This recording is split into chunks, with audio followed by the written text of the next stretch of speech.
we went on a road trip in the Model 3. Yeah!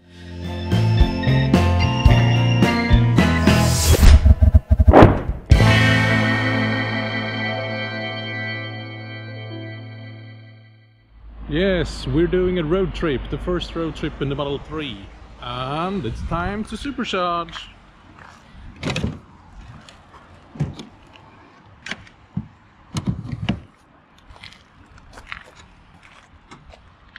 And this supercharger, there seems to be 8 stalls for the Model 3. And some more for the Model S and X. The total travel was 828 kilometers. And it was kind of interesting because I'm used to doing road trips in the Model S 100D. My experience with the Model S is that when the navigator calculates the consumption, it is very accurate.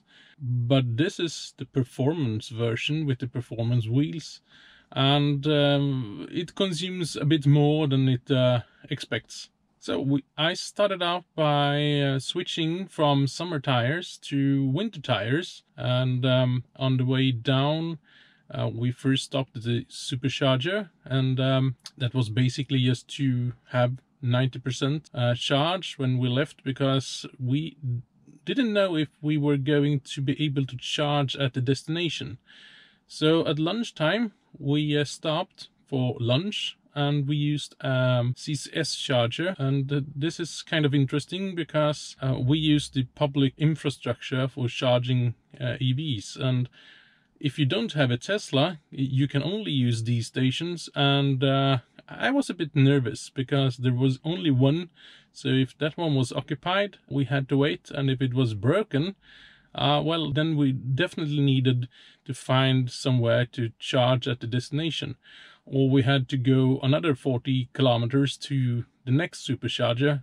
But luckily, the CCS charger was a 50 kilowatt charger. It was available, and we topped up. So when we had finished our lunch, when we walked to the car again, we got a notification that the charging was completed.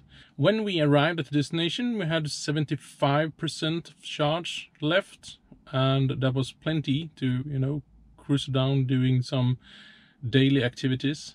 Where we stayed, we actually had a possibility to plug in, but unfortunately the new UMC that Tesla provides only allows up to 8 amps and 230 volts. Well, we had about 70% or so when we started to charge, and it took 15 hours for it to charge to 90%. That was really good, because then we could start the next day with a 90% state of charge. On the way down, I said to myself, oh, why did I change the tires? Because it was 8 degrees, it was sunshine, it was lovely. But on the way back, we hit this weather. Snow and windy, was just above freezing point. It was not very good road conditions whatsoever. So on the way down, the car consumed about 200, or exactly 200 watt hours per kilometer. But on the way back, it went up to 212 watt hours per kilometer. And that's because of the bad road conditions. Even though the speed was slower, it was more friction on the road because of the road condition. So all in all, to summarize, it's a good car. The front seats are very comfortable. I had no problems whatsoever. My son had a bit of a problem in the back seats, and I think mainly it's because the seat is quite low, so the floor is quite high, depending on his seat on it. But definitely the Model S is a more comfortable car to do long road trips in. But if you're in the front seats, I think it's as good as the Model S. But that's subjective. Other people might think differently. But for me, I think it's really comfortable in the driver's seats. So the only thing that you should be aware of is that it is a little bit optimistic when it comes to consumption. Even though we kept to the speed limit all the way, the consumption was a bit higher than the calculations. So keep that in mind, and I guess that's because this is the performance version. I didn't have the performance version of the Model S. I had the 100D.